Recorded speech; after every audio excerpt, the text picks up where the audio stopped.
காசில்லாமணி இந்த ஊர்லயே பெரிய ஆளு. அவரை எதிர்த்து எப்படி நீங்க தைரியமா கம்ப்ளைண்ட் பண்ணீங்க? தப்பு செஞ்சவங்க தண்டனைய அனுபவிக்கணும் மேடம். அது எவ்வளவு பெரிய ஆளா இருந்தாலும் சரி. ஒரு பெரிய மனுஷனை எதிர்க்கிறோமேன்னு உங்களுக்கு பயமா இல்லையா? நேர்மையா இருக்கிறவங்க எதுக்குமே பயப்படக்கூடாது மேடம். அதிகாரம் பணம் இருக்கிறவங்க எல்லாம் இங்க பெரிய மனுஷங்க கிடையாது. கௌரவமா வாழ்றவன் தான் பெரிய மனுஷன். மேடம், இன்னொரு கொஸ்டின் மேடம். போதும் மேடம், நாங்க இப்ப ஸ்ட்ரைட்டா ஸ்டேஷனுக்கு தான் போறோம். நீங்க அங்க வாங்க பேசிக்கலாம். Okay sir. மயிலு,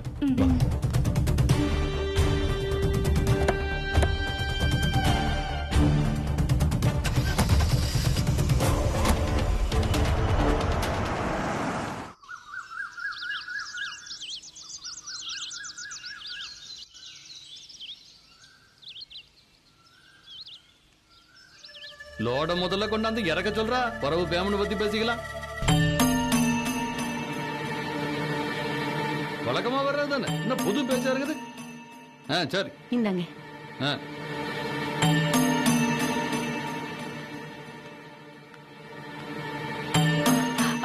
வாங்க சம்பந்தி, வாங்க.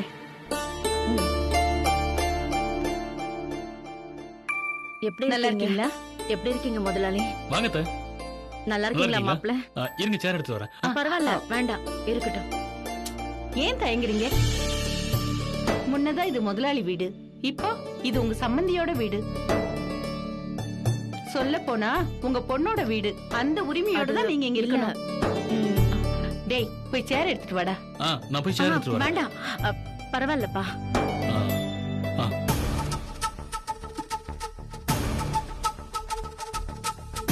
மல்லிகா, நீ 1000 தடவை சொன்னாலும் கோமதிய முன்னாடி உட்கார மாட்ட.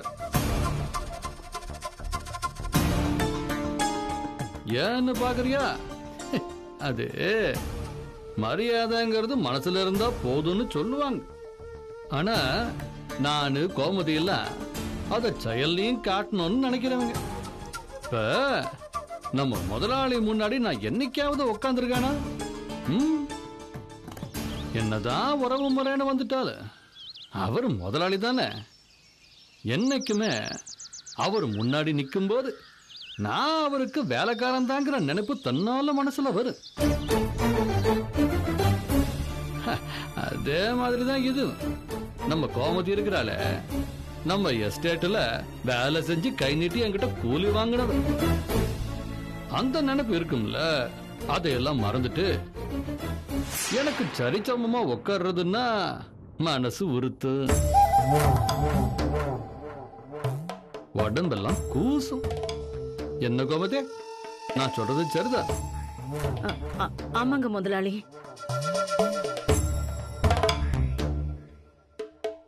இவங்களே உட்காருன்னு சொன்னா கூட நீங்க விட மாட்டீங்க போல இருக்கே. என்ன இப்படி சொல்லிவிட்ட? நான் என்ன யாருன தாழ்வு பாக்குறவனா? இப்ப என்ன கோமதி உட்காரணுங்கிற? தாராளமா உட்காரட்டும், நான் என்ன தடுக்கவா போறேன்? இந்த கோமதி, பேசாம நீ உட்காந்துரு, இல்லன்னா எனக்கு கெட்ட பேர் வந்துடும் போல இருக்குது. இல்ல, இருக்கட்டும் முதலாளி, பரவாயில்ல. எவ்வளவு நேரம் நின்னுகிட்டே இருப்பீங்க? இருங்க, நான் போய் பாயாவது. அதெல்லாம் வேண்டாம். மாப்பிள, மலர் எங்க? மலர் சமையல் கட்டுல இருக்கான்னு நினைக்கிறேன். நான் போய் கூட்டு வந்துடுறேன். இல்ல, அவங்க பின்னாடி இருக்காங்க. போய் என்ன ஏதுன்னு சொல்லாம அவளை கூட்டு வந்துரு. அம்மாவை பார்த்தா சந்தோஷப்படுவாள்ல. போ. ஓகேப்பா. கூட்டிட்டு வா. சரி, நான் போய் உங்களுக்கு காஃபி எடுத்துட்டு வரேன். கொடுங்க.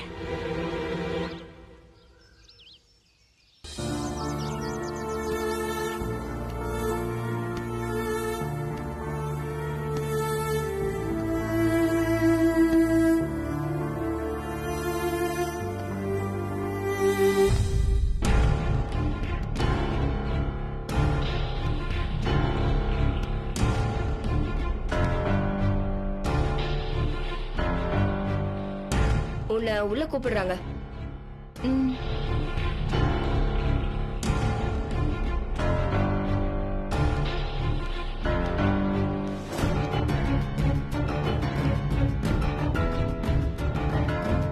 அம்மா, மலரு,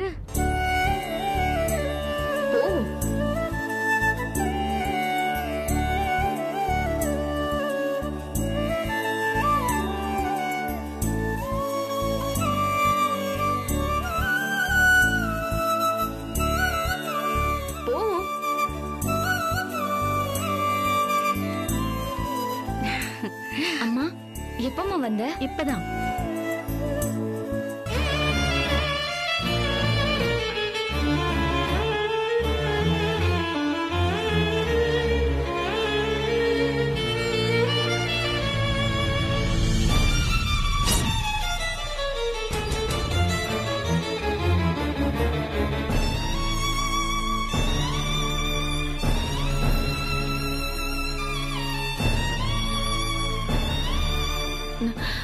அது ஒண்ணும் இல்லங்க.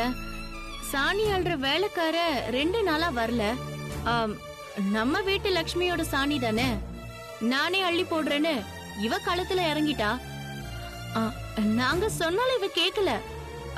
மலர், நீ போய் கை கழுவிட்டு வா மலர். இவங்க கூப்பிட்டாங்கன்னு அப்படியே வந்துருவியா நீ?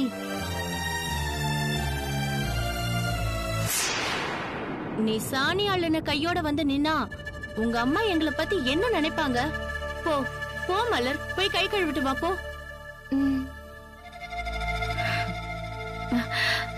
சொன்னா கேக்குறதே இல்லங்க. பரவாயில்லம்மா, இதுல என்ன இருக்கு? நம்ம வீட்டை செஞ்ச வேலையத்தான் இங்கேயும் செய்யறா. இதுல தப்பு ஒண்ணும் இல்லம்மா. ம், ம்.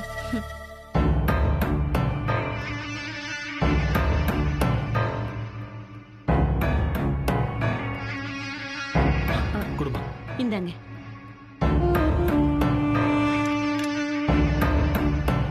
கொஞ்சம் சூடா இருக்கும் பாத்துங்க. அப்புறம் கோமதி, ஆ, வீடு வரைக்கும் வந்திருக்கிற, ஏது முக்கியமான விஷயமா? என்னங்க கேள்வி இது? பொண்ண கட்டி கொடுத்திருக்காங்க, அவ நல்லா இருக்காளான்னு பார்க்க வர மாட்டாங்களா? மலரு, தான் பொண்ணு நல்லா இருக்காளன்னு பார்க்க வந்தாளா, இல்ல அவள நாம நல்லா பாத்துக்கிறோமான்னு வேது பார்க்க வந்தாளான்னு தெரியல. ஐயோ, அப்பா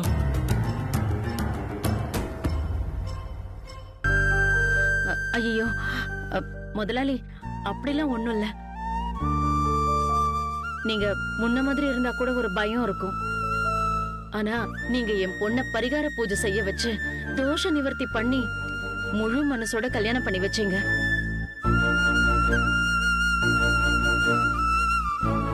இதுக்கு மேலே உங்களை சந்தேகப்படுறது பெரிய பாவம் முதலாளி.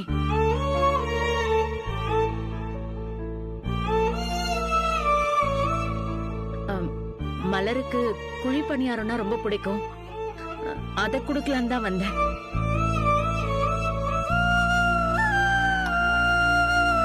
இந்தா வாங்கிக்க மலரு.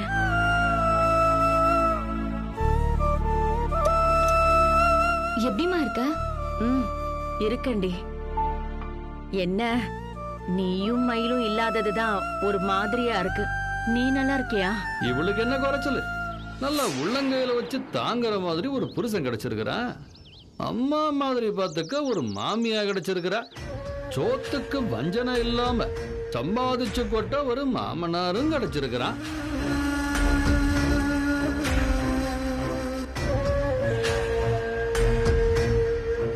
அது என்னவோ சொல்லுவாங்களே, என்னது, ராஜபோக வாழ்க்கைன்னு. அந்த வாழ்க்கையத்தான் உன் மவ இங்க வாழ்ந்துகிட்டு இருக்கிற. ஏங்கன்னு நான் ஒண்ணும் நகையா சொல்லலையே. இல்ல மாமா, நான் நெசமாவே இங்க ராணி மாதிரி தான் இருக்கேன். அது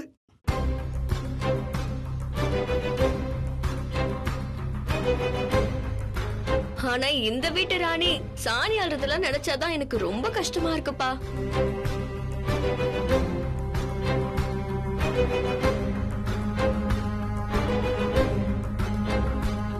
அத நாம செய்ய சொல்லியே கண்ணு. மாட்டு தொழுவத்தை நானே சுத்தம் பண்றேன், நானே பாலை கறக்கிறேன், நானே சமைக்கிறேன், நானே சாணி அல்றேன்னு எல்லா வேலையும் இவ்வளவுதான் எடுத்து போட்டு செய்யறா. ஏன்னு கேட்டா, எதுக்கு வேலைக்காரங்க, நம்ம வீட்டு வேலை தானே, நாமளே பார்த்தா என்ன தப்புன்னு என்கிட்டயே தர்க்கம் பண்றா. அதனாலதான் போனா போகுதுன்னு அவ ஆசைப்படியே நான் விட்டுட்டேன். இவங்கெல்லாம் வேலை செஞ்சு பழக்கப்பட்டவங்கப்பா. ஏதாவது செஞ்சுட்டே இருந்தாதான் அவங்களுக்கு தூக்கம் வரும். சரியா சொன்னப்பா. அதனாலதான் நானும் பிரச்சனை பண்ணாம இவ இஷ்டத்துக்கே விட்டுட்டேன்.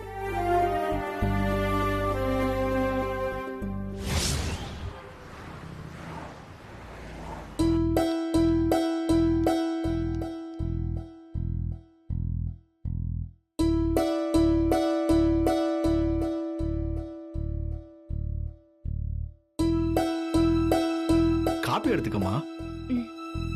தேங்க்ஸ். தம்பி காப்பி.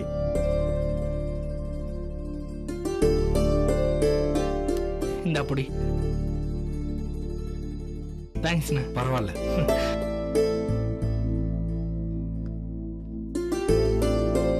மயிலு, கொஞ்சமாவது தூங்குனியா? நீங்க சார்? டயர்ட்ல கொஞ்ச நேரம் தூங்குனேன், இப்பதான் எழுந்தேன். டேய், நீங்க என்ன டல்லா இருக்கீங்க? நைட்டு சரியா தூங்கலையா? எப்பரா தூக்கம் வரும்? நீ பாட்டுக்கு பிரச்சனைன்னு சொல்லி கிளம்பி போயிட்ட. திடீர்னு போன் பண்ணி வர்றதுக்கு லேட்டானு வேற சொல்லிட்ட. 2 மணி வரைக்கும் எங்களுக்கு தூக்கமே வரலடா. அதுக்கப்புறம் தான் எங்களையும் அறியாம கண்ணாசந்துட்டோம். நீயும் மயில் எப்பதான்டா வந்தீங்க? நாங்க வர்றதுக்கு 3 மணிக்கு மேல ஆயிடுச்சுடா. மாசிலாமணி ஒரு பெரிய ஆளுங்கிறதுனால நினைச்ச வேகத்துல கேஸை ப்ரொசீட் பண்ண முடியல. பொலிட்டிக்கலா இன்ஸ்பெக்டருக்கு நிறைய ப்ரெஷர் வேற வந்துருச்சு. அதான் ஸ்டேஷன் கமிஷனர் ஆஃபீஸ்னு கொஞ்சம் அலையிற மாதிரி ஆயிடுச்சு. அந்த ஆளோட ஹாஸ்டலுக்கு சீல் வச்சுட்டு அங்க இருக்கிற லேடிஸ் எல்லாரையும் வேற ஒரு ஹாஸ்டல்ல சேர்த்துட்டோம். 3 மணிக்கு மேல மயில வேற எந்த ஹாஸ்டல்ல கொண்டு போய் சேர்க்க முடியும்? அதான் மயில இங்க கூட்டிட்டு வந்துட்டேன். அந்த மாசிலாமணியை பத்தி எனக்கு நல்லா தெரியும் தம்பி. ஒரு காலத்துல இந்த ஏரியாவில் ரவுடி பையலா சுத்திக்கிட்டு இருந்தவன். அரசியல்ல ஏதோ லிங்க் கிடைச்சதும் அதை அப்படியே புடிச்சுக்கிட்டு மேல வந்துட்டான். அவனும் ஒரு லெட்டர் பேடு கட்சி ஆரம்பிச்சு தலைவன் ஆயிட்டான். அரசியல் செல்வாக்கு இருக்கிறதுனால அவனை எதிர்த்து யாரும் ஒன்னும் சொல்ல மாட்டாங்க தம்பி. ஆனா இந்த பொண்ணு தைரியமா அவன் மேல கம்ப்ளைண்டே கொடுத்துருக்கு. இந்த பொண்ணோட தைரியமும் துணிச்சலும் இங்க இருக்கிற ஆம்பளைங்களுக்கே கிடையாது தம்பி. என்ன பொண்ணுங்களுக்கு இந்த தைரியம் தானே பெரிய பாதுகாப்பு. இல்லன்னு வைங்க, தப்பானவங்க கிட்ட ஈஸியா ஏமாந்துட்டு போயிடுவாங்க.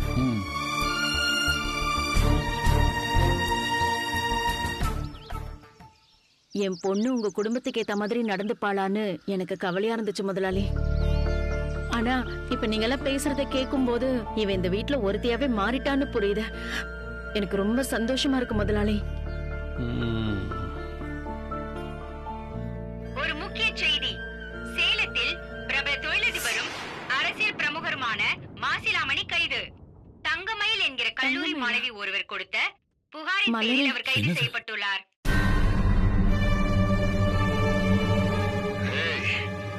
என்னையே அரஸ்ட் பண்ண வச்சிட்டல. இதே மாதிரி உங்க ஊருக்கு முன்னாடி அசிங்கப்படுத்தல. நான் மாசிலாமணி இல்லடி. மாசிலாமணி இந்த ஊர்லயே பெரிய ஆளு. அவரை எதிர்த்து எப்படி நீங்க தைரியமா கம்ப்ளைண்ட் பண்ணீங்க? தப்பு செஞ்சவங்க தண்டனையை அனுபவிக்கணும் மேடம். அது எவ்வளவு பெரிய ஆளா இருந்தாலும் சரி. ஒரு பெரிய மனுஷனை எதிர்க்கிறோமேன்னு உங்களுக்கு பயமா இல்லையா? ஐயோ, நேர்மையா இருக்கிறவங்க எதுக்குமே பயப்படக்கூடாது மேடம். அதிகாரம் பணம் இருக்கிறவங்க எல்லாம் இங்க பெரிய மனுஷங்க கிடையாது. கௌரவமா வாழ்றவன் தான் பெரிய மனுஷன்.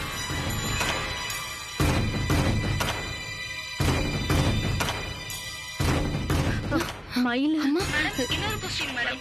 போதும் மேடம், நாங்க இப்ப ஸ்ட்ரைட்டா ஸ்டேஷனுக்கு தான் போறோம். நீங்க அங்க வந்து பேசுங்க. Okay sir.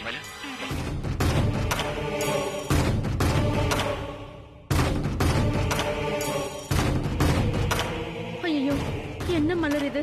தங்க போன இடத்துல மயிலுக்கு எப்படி ஒரு பிரச்சனை வரணும்? போலீஸ் கேஸ்ன்னு போன முத நாள் இவ்வளவு கஷ்டமா? தப்பு தப்பா என்னென்னவோ நடக்குதே. அந்த ஆள் வேற மிரட்டுறா. அவளுக்கு ஏதாவது ஆயிடுமோன்னு ரொம்ப பயமா இருக்குடி. அத்தை பயப்படாதீங்க அத்தை. மயில் ரொம்ப தைரியமான பொண்ணு. அவ போலீஸ் ஆகணும்னு துடிக்கிறவ. துணைக்கு சின்ன முதலாளி வேற இருக்காரு. அவளுக்கு எதுவுமே ஆகாது. தைரியமா இருங்க. அது இல்ல மாப்பிள்ள, என் மனசுல ஒரே படபடப்பா அடிச்சுக்குது. உடனே நான் மயில் கிட்ட பேசணும். இல்லைன்னா என்னால நிம்மதியா இருக்க முடியாது.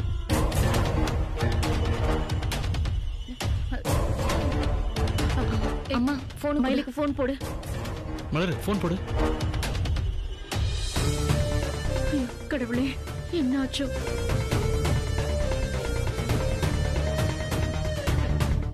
லைன் கிடைச்சதா? என்னடி ஆச்சு? லைன் கிடைக்கலமா.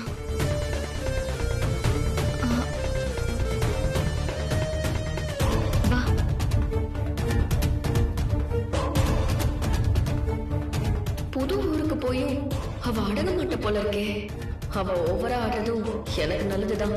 ஏதாவது ஒரு வில்லங்கத்துல மாட்டிக்கிட்டு மொத்தமா ஒழிஞ்சிட்டா என் ரூட்டு கிளியர் ஆயிடும்.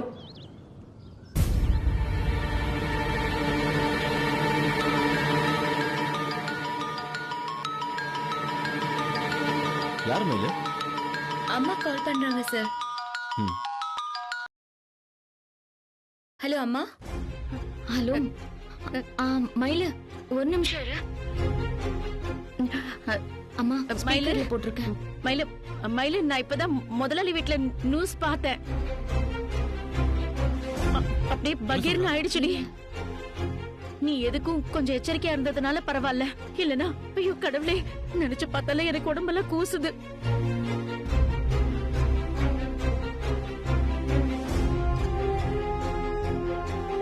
இப்படி எல்லாம் நடக்கும்னு நானும் எதிர்பார்க்கலமா. நல்ல இடம்னு நம்பிதான் ஜீவா சரேனா அங்க தங்க வச்சாரு. ஆனா அந்த பெரிய மனுஷனுக்குள்ள இப்படி ஒரு வக்கர புத்தி இருந்திருக்கு. மயில அந்த ஆளுக்கு அரசியல்ல பெரிய செல்வாக்கு இருக்கும் போல இருக்கு. போலீஸ் அவன் மேல ஒழுங்கா நடவடிக்கை எடுக்குமா? ஜீவா சாரு கமிஷனர் கிட்டயே பேசிட்டாரு மாமா. அவர் நேரா தலையிட்டதுனாலதான் அந்த ஆளை கைது பண்ண முடிஞ்சது.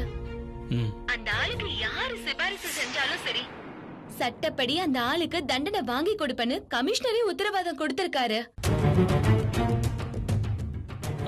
சரி சரி.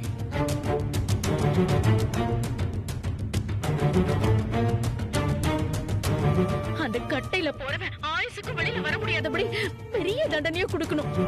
அவனுக்கும் அம்மா அக்கா தங்கச்சின்னு சுத்தியும் பொம்பளைங்க இருப்பாங்கல்ல. அப்புறம் எப்படி இப்படி ஒரு வக்கர புத்தி வந்துச்சு? இதேதாமா நானும் கேட்டேன். ஆனா அந்த ஆளு தனக்கும் இதுக்கும் சம்பந்தமே இல்லாத மாதிரி பேசுறான். சரி அதை விடு மயில. நீ இப்ப எங்க இருக்க? ஜீவா சாரோட கெஸ்ட் ஹவுஸ்ல தான்க்கா இப்ப தங்கி இருக்க.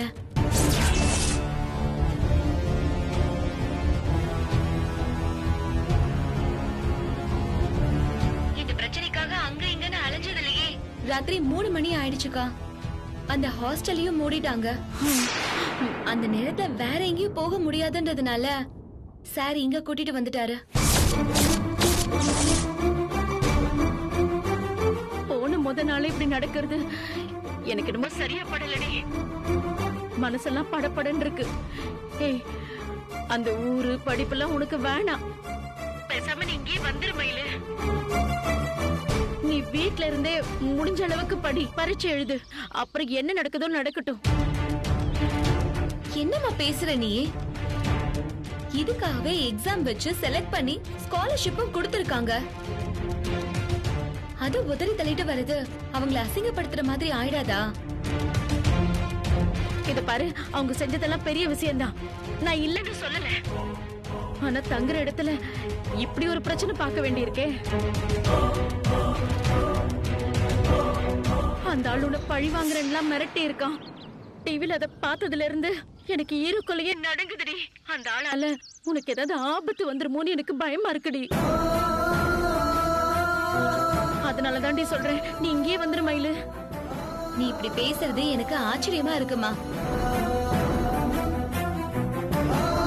உனக்கு இருக்கிற தைரியம் ஆம்பளைங்களுக்கு இல்லன்னு இப்பதான் ஒரு அண்ணன் என்ன பாராட்டி பேசினாரு.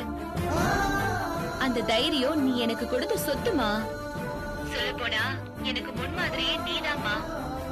ஏதோ ஒண்ணு நடந்துருச்சுன்னு நீயே இப்படி பயந்து போய் பேசினா எப்படி? இது பாரு, பொண்ணுக்கு ஒரு ஆபத்துன்னா பெத்தவ மனசு பதற தாண்டி செய்யும். அம்மா, இதுக்கெல்லாம் பயப்படுறதுக்கு நீ மத்தவங்க மாதிரி சாதாரண அம்மா இல்லம்மா. என்னையும் நீ ஒரு சராசரி பொண்ணாவே வளர்க்கல. எல்லாரும் டாக்டர் கனவோட இன்ஜினியர் கனவோட அலையறப்ப என்ன காக்கி யூனிஃபார்ம் கனவோட அலைய வச்சவமா நீ.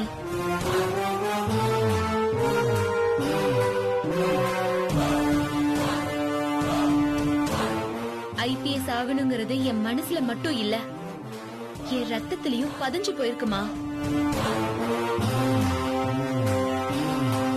ஒரு போலீஸ் ஆபீசரோட வாழ்க்கையில இந்த மாதிரி இல்ல, இதை விட பயங்கரமான ஆபத்தெல்லாம் வருமா?